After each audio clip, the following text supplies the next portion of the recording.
It was just past midnight in a glass house outside Oxford when the spider plucked its own web, and nothing had flown into it. A camera had been running on the silk for 6 hours, and what it caught in the dark quietly changed how we think a spider hunts. The animal sat motionless at the center of a wheel of silk, legs splayed across the spokes. Then, deliberately, it drew back one leg and released a single thread, a pluck, like a finger on a guitar string. It was not feeding, not repairing, not fleeing. It was, for lack of a better word, listening. Orb weavers are nearly blind, and this one was reading the empty air around it by touch alone. There was no wind, no insect, no reason for the web to move, and yet the spider kept sounding it, thread by thread, as if checking that every string was still in tune. That single pluck was the first hint that the web is not just a trap, it is a machine the spider plays. Stay with me, because the part that made the engineers in the next building put down their coffee comes later. That building was a biomechanics lab that had spent years doing something odd, studying spiders as engineers, not as biologists. The garden orb weaver, the common spider you find strung between two fence posts on an autumn morning, tears down its web almost every night and respins up to 100 feet of fresh silk before dawn. For a long time the story was simple. The web catches a bug, the spider feels the tug, it runs over and bites. Textbook. But the people in this lab had begun to suspect the web was doing far more than catching. Spider silk, thread for thread, is tougher than steel and can stretch nearly a third of its length without snapping. What almost no one had carefully measured was how it moves when something touches it. A web is a mesh of tension strings, and tension strings carry sound the way a guitar body does. The question that kept them there past midnight was whether a spider could actually read those vibrations finely enough to matter. And what they would find by the end is the part no one expected. The web turns out to do a job the spider's own body cannot.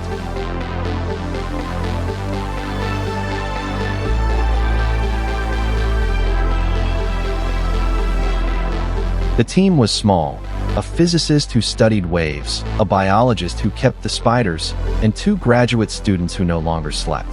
Their main instrument looked absurd for spider work, a laser vibrometer, a device that bounces a beam off a surface and measures motion, far too small for any eye to see. Point it at a single strand of silk, and it reads the thread trembling in billionths of a meter. They stretched fresh webs across steel frames, let a garden orb weaver settle in, and aimed the laser at the silk. Then they did the cruel, necessary thing. They dropped tiny weights, tuning forks, and once a live fly onto the web, recording exactly how the silk carried each disturbance. What they were really after was a map, not of the web, but of what the spider could possibly feel. Because here was the part they kept circling back to. The spider has no ears, no eardrum, no cochlea, nothing we would call hearing at all. Whatever it was doing at the center of that web, it was doing entirely through its feet. And the very first clean reading off the laser was about to make no sense. An orb weaver ignores a leaf on its web, then lunges at a fly the instant it lands, nearly blind. It tells them apart by feel. Drop a scrap of paper on the silk, and the laser showed a dull thud that died at once. A live fly lit the same web with a fast, ragged tremor, a wing buzzing against the threads. The spider reads that rhythm through nearly 3,000 slit-shaped sensors packed into its legs, each firing at the faintest flex. A leaf has no rhythm. A trapped insect cannot stop broadcasting one, so the spider knows in an instant whether its web caught food or garbage. A wasp, a moth, a beetle. Each beats and thrashes at its own rhythm, and to a hunting orb weaver those rhythms are as distinct as different voices. The paper scrap, by contrast, just sat there, dead weight, saying nothing. Those sensors are so fine they respond to the silk shifting less than the width of a single cell. So the spider was never simply waiting for a tug, it was listening to the shape of the struggle itself. But the recordings had caught something stranger, something the spider was doing on purpose, and that was far harder to explain. For weeks, the data was garbage. The vibrations they cared about were absurdly small, and the world is full of noise. A truck passing on the road outside shook the entire building. Footsteps in the corridor showed up on the laser. The spiders, sensing every disturbance, would freeze or abandon the web outright and have to be coaxed back onto it. Worse, there was the doubt. When the team first saw the spider plucking its own web, sending deliberate pulses down the silk, the obvious worry was that it meant nothing, a nervous tick, an artifact of a stressed animal trapped in a steel frame. Some on the team argued exactly that. To rule it out, they had to catch the behavior again and again, in different spiders, on quiet, undisturbed nights, and prove the plucks were timed, patterned, and purposeful. That meant weeks of midnight sessions, killing the lights, holding perfectly still, watching a nearly motionless animal on a screen, and waiting for it to do the one thing they could not yet explain. And slowly, the pattern held. Every spider did it. The plucking was not noise.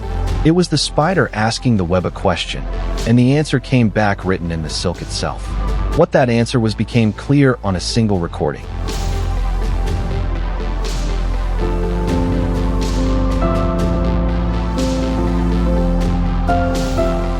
An orb weaver knows the exact spot a fly hit its web in the dark without seeing it move.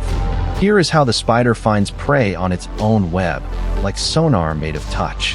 When something lands, the spider plucks the radial threads running out from the hub and feels how each one answers. The thread that carries the sharpest, strongest return points straight at the prey, like a spoke on a wheel aimed at the rim. And every pluck sends two waves at once, a fast longitudinal pulse racing near 1,500 meters per second, and a slow rippling wave crawling around 30 meters per second. By comparing when each wave arrives at its different legs, the spider reads not just the direction but the distance, and closes in on a target it has never once looked at. It does not chase blindly and hope. It solves the geometry first, then moves once.